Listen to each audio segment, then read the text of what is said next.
বাংলাদেশের শান্তিপ্রিয় সমস্ত জনগণের উদ্দেশ্যে দুটো কথা বলার জন্য আজ লাইভে আসা। যে কাণ্ডটা কয়েকদিন যাবৎ শুধু বাংলাদেশের অস্থিতিশীল পরিস্থিতি পরিবেশ গঠন হচ্ছে, যে পলাশবাড়ি গাইবান্ধা পলাশবাড়িতে আমাদের মর্যাদা পুরুষোত্তম ভগবান রামচন্দ্রের বিগ্রহ তৈরি নিয়ে যে সারা বাংলাদেশের একটা জনগোষ্ঠী তারা যেভাবে যে কাজগুলো করা হয়েছে, মানববন্ধন থেকে শুরু করে রাস্তায় মিছিল এবং এমনকি আমাদের মর্যাদা পুরুষোত্তম ভগবান রামচন্দ্রকে পর্যন্ত তার চিত্রপটে জুতো দিয়ে বাড়ি মেরেছে এবং আঘাত করেছে।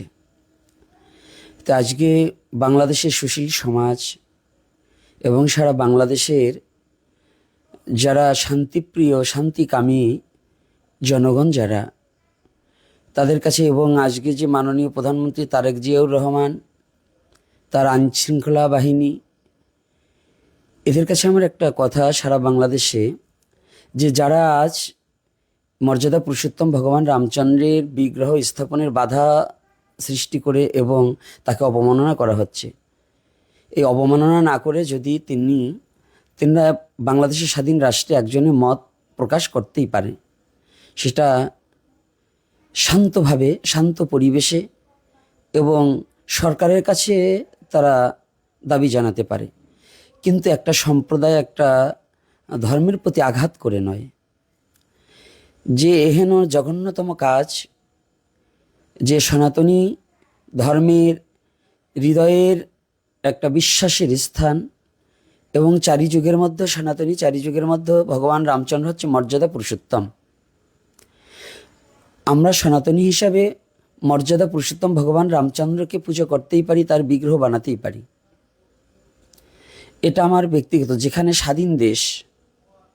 স্বাধীন দেশে আমার ধর্ম আমি প্রতিপালন করব, আমি তো কারো জায়গায় এবং কারো বাড়িতে নয়। আর যদিও কারো এটা নিয়ে কোনো মাথা ব্যথা এবং যদি কোনো চুলকানি থাকে, সেগুলো সরকারের কাছে আবেদন জানাতে হবে। কিন্তু যে কাজটা করা হয়েছে, এটা কি ধর্ম অবমাননা নয়?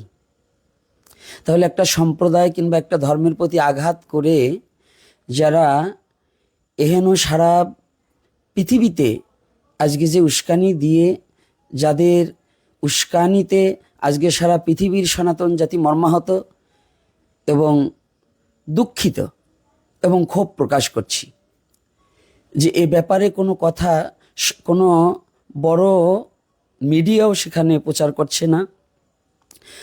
সরকার যারা এহেন কাজ করেছে তাদেরকে অ্যারেস্ট করা হয়নি এবং অ্যারেস্ট করছে না। তারা যতই বলুক, তারা কেউ বলছে যে না আমরা এটা চাইনি, তাহলে মূর্তি ভাঙার কথা এবং উল্লেখিত কিছু মৌলবাদী যারা প্রকৃত, আমি মুসলমানদের দোষ দেব না, কারণ এরা মুসলমান হতে পারে না। যারা মুসলমান তারা কোনোদিন অন্যের শান্তি এবং অন্যের ধর্মকে নিন্দা করতে পারে না, কিন্তু এরা নিশ্চয়ই বাংলাদেশের সরকারের বোঝা উচিত, সরকারকে উদ্বিগ্ন করার জন্য এবং সরকারকে পতনের লক্ষ্যে এরা কাজ করছে, যাতে অন্য ধর্ম দিয়ে একটা হাঙ্গামা বাঁধিয়ে দিয়ে যাতে সরকারকে পতন করা যায়। সরকারের অবিলম্বে এদেরকে আইনের আওতায় এনে এদের দৃষ্টান্তমূলক শাস্তি প্রদান করা একান্ত বাধ্যতামূলক। কারণ এভাবে যদি সনাতনীরা যদি একটা কথা বলে মিথ্যা অপমান দিয়ে মব সৃষ্টি করে বাংলাদেশের বিভিন্ন প্রান্তে সনাতনীদের হয়রান করা হচ্ছে এবং তাদেরকে বিভিন্নভাবে অ্যাটাক করা হচ্ছে, আর এখানে সরাসরি মিডিয়া এবং সব জায়গায় ভগবান রামচন্দ্রকে যেভাবে জুতো দিয়ে তার প্রতিচ্ছবিকে আঘাত করা হয়েছে, এটা সম্পূর্ণ সনাতনীদের হৃদয়ে রক্তক্ষরণ হচ্ছে। এটা যদি অতি সত্বর, একেবারে অতি নিকটে যদি এটাকে বিচারের এবং আইনের আওতায় না আনা হয়, তাহলে সারা বাংলাদেশের সনাতনী আমরা রাস্তায় নামতে প্রস্তুত হব এবং আমরা প্রতিটা সনাতনী আমাদের মৃত্যু হবে, কিন্তু আমরা ভগবান রামচন্দ্রের এই অপমান এবং আমার ধর্মের অবমাননা আমরা সইতে পারবো না। এটা আমরা সরকারের কাছে বিনীত প্রার্থনা, যদি সরকার কোনো পদক্ষেপ না নেয় এবং এদের যদি অ্যারেস্ট না করে, তাহলে আমরা প্রত্যেকটা সনাতনী, সারা বাংলাদেশে 3 কোটি সনাতনী থাকলেই এই 3 কোটি সনাতনী আমরা রাস্তায় নেমে পড়ব এবং আমরা অতি সত্বর এবং সমস্ত সনাতনীদেরও বলবো যে আমরা সরকার যদি কোনো পদক্ষেপ না নেয়, এটা সুষ্ঠু তদন্ত করে যদি বিচার না করে কারা এবং কেন করলেন, আমরা নিরহ সনাতনী সংখ্যালঘু এই সম্প্রদায়টা সবসময় নিরহ। এদেরকে জোর করে করে এত অত্যাচার এবং এত নিপীড়ন করা হচ্ছে, যারা এদেরকে এই বাংলাদেশ ছাড়তে বাধ্য করতে হচ্ছে। এবং আমাদের মর্যাদা পুরুষোত্তম ভগবান রামচন্দ্রের এই বিচার যদি আমরা না পাই, আমরা রাজপথে নামতে বাধ্য হব। এটা আমরা মাননীয় প্রধানমন্ত্রী তারেক জিয়াউর রহমানকে আমরা জানাতে চাই। এবং তৎসঙ্গে আর একটা কথা জানাতে চাই, যে যিনি আমাদের প্রধানমন্ত্রীর বিশেষ সহকারী, সংখ্যালঘু সম্প্রদায়ের প্রতিনিধি হিসাবে যিনি কাজ করছেন, মাননীয় প্রধানমন্ত্রীর একেবারে পাশে থাকেন বিজনকান্তি সরকার মহাশয়। এই বিজনকান্তি সরকার মহাশয়ের কাজটা তো ছিল সনাতনীদের কোথায় আপদ বিপদ, কোথায় কি হচ্ছে, এটা প্রধানমন্ত্রীকে অবগত করানো। কিন্তু আমি বুঝতে পারছি না, তিনি যেদিন চট্টগ্রামে এত সম্প্রীতির বন্ধনের কথা বললেন, যে সরস্বতী মন্দিরেও কোরআন তেলাওয়াত করা, আজকে বিজনকান্তি সরকার মহাশয় কোথায়? তিনি কি সনাতনীদের হয়ে যান নাই ওখানে, না তার কোনো ভয়, কোনো ভীতি আছে? আর যদি তিনি সনাতনীদের কোনো কথা না বলতে পারে, তাহলে সে এই পথটা থেকে অব্যাহতি দিয়ে তিনি সরে যাক, তাকে আমরা চাই না। কারণ তিনি যদি সনাতনের ব্যথাই না, তিনি তো লাইভে এসে কিংবা সরকারের কাছে কথা বলতে পারতেন। আর তিনি যদি শুধু টাকা কামানোর ধান্দার, সুনাম ইসের ধান্দা, তার যদি ওয়েট রক্ষা করতে হয়, যদি সনাতনী কথা এবং ব্যথা যদি না বোঝে, আর ভগবান রামের এই অবমাননার প্রতিবাদে যদি তিনি কোনো কথা না বলতে পারে, তাহলে এই সেকুলারকে আমরা চাই না। এইটা সনাতনীর প্রতিনিধি হতে পারে না, এই এজেন্টকে আমরা চাই না। ইনি খেলা দেখবেন আর সরকারকে সান্ত্বনা দিয়ে এনার পুঁজি বড় করবে, আর সনাতনীরা ধুকে ধুকে মরবে, এগুলো আমরা চাই না।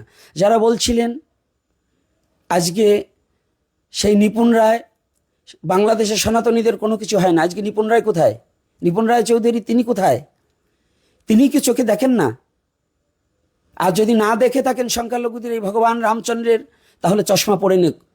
যারা চোখে দেখছে না, যারা উচ্চ পদস্থ যেখানে যারা বসে আছে, তারা যদি সনাতনীদের এইগুলো না দেখে, সুশীল সমাজ যদি না দেখে, নিশ্চয়ই তাদের চোখের কোনো প্রবলেম আছে। তাদের অতি সত্বর এই চক্ষু হসপিটাল গিয়ে চোখটাকে একটু পরীক্ষা করানো দরকার, যে বাংলাদেশে সনাতনীদের অত্যাচার এবং ধর্ম অবমাননা হচ্ছে কিনা।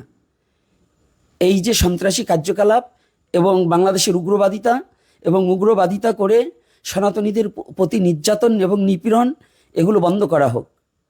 আর কতকাল চলবে এমন করে বাংলাদেশে?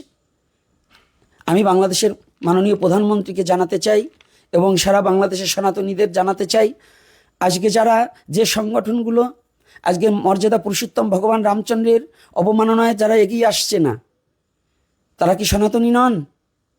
না, এরা কিছু টাকা পেয়ে মুখ বন্ধ করে বসে আছে। এদের এত লাফালাফি এতগুলো কেন? এই লাফালাফি বন্ধ করে আসুন সনাতনী জাতি। আমরা পরমপিতা পরমেশ্বর ভগবান রামচন্দ্রের এই অবমাননা আমরা সয়ে নেব না।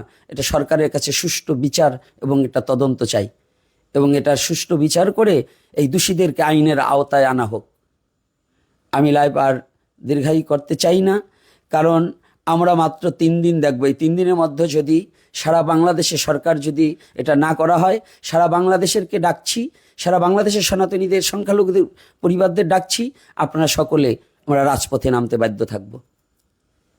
আমি আর কিছু বলবো না। সরকার যেন এটা পদক্ষেপ নিয়ে অতি সত্বর যেন এদেরকে অ্যারেস্ট করে যেন এদের শাস্তির এবং আইনের আওতায় আনা হোক। জয় নিতাই, জয় গৌর হরি বল।